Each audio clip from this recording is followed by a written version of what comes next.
रोहित हरित कॉलोनी में अपने परिवार के साथ 1 महीना पहले ही शिफ्ट हुआ था। उसके पापा का तबादला लखनऊ से यहाँ दिल्ली में हुआ था। वह 6ठी कक्षा में पढ़ता है। 1 महीने में ही कॉलोनी के अन्य बच्चे रोहन के मित्र बन गए थे। वह रोज अपने मित्रों के साथ कॉलोनी के अंदर बने पार्क में खेलने जाता था।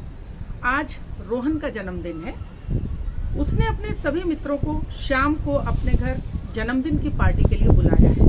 शाम 7 बजे रोहन के सभी दोस्त उसके घर पहुंच गए। सभी बच्चों को केक काटने का इंतजार था, पर रोहन को देखकर ऐसा लग रहा था जैसे वो किसी का इंतजार कर रहा है। तभी हैरी ने पूछा, रोहन केक कब कटेगा?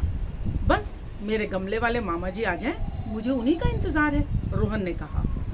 गमले वाले मामा जी? ये कैसा नाम है? सभी बच्चों ने हैरानी से पूछा।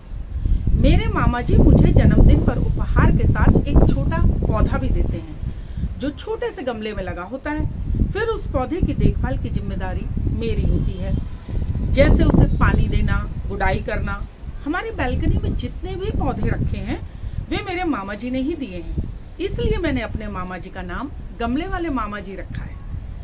इस बार वो लखनऊ से खास मेरे जन्मदिन के लिए आ रहे हैं, रोहन ने हंसते हुए कहा।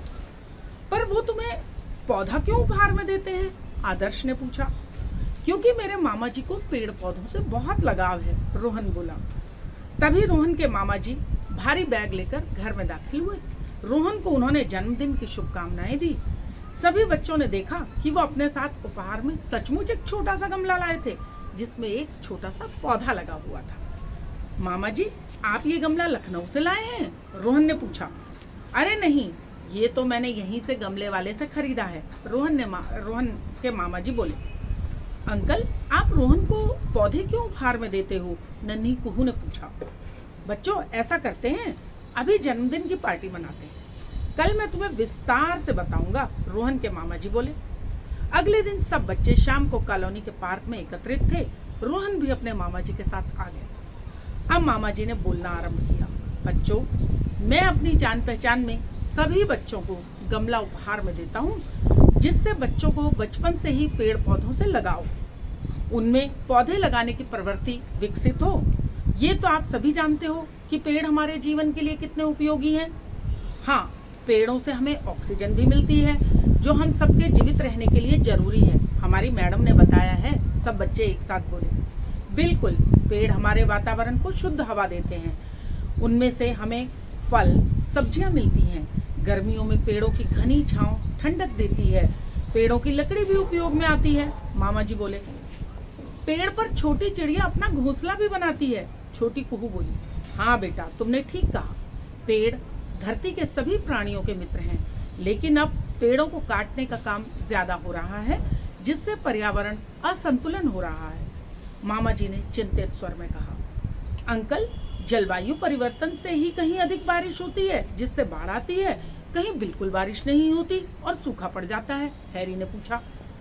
अभी कुछ दिनों पहले ही उनकी मैडम ने जलवायु परिवर्तन के बारे में बताया था। तुमने सही कहा हैरी, अगर पेड़ नहीं बचेंगे तो स्वयं मानव का जीवन खतरे में पड़ जाएगा। इसलिए बच्चों, मैं तुमसे कहता हूँ, अगर अभी से आप लोग पौधे लगाने की आदत डालोगे तो आगे इसके परिणाम सुखद होंगे, क्योंकि हमारा पर्यावरण हमारी ही जिम्मेदारी है। अगर देखो, तुम्हारी कॉलोनी का नाम हरित कॉलोनी है, पर कहीं एक पेड़ भी नहीं है, मामा जी बोले। आप ठीक कहते हैं मामा जी, हमारा ये खेलने का छोटा सा पार्क मिट्टी का मैदान है, कहीं भी कोई पेड़ पौधा नहीं है, रोहन ने कहा। हम आज से ही अपनी कॉलोनी को हरित कॉलोनी बनाएंगे, सभी बच्चों ने ये प्रण लिया। बच्चों को रोहन के गमले वाले मामा जी की बातों ने प्रभावित किया। इसका परिणाम ये निकला कि बच्चों ने अपने माता पिता के साथ मिलकर कॉलोनी के पार्क में पौधे लगाए, क्यारियां बनाई, कॉलोनी की बाहरी दीवारों के किनारे छोटे छोटे पेड़ लगाए।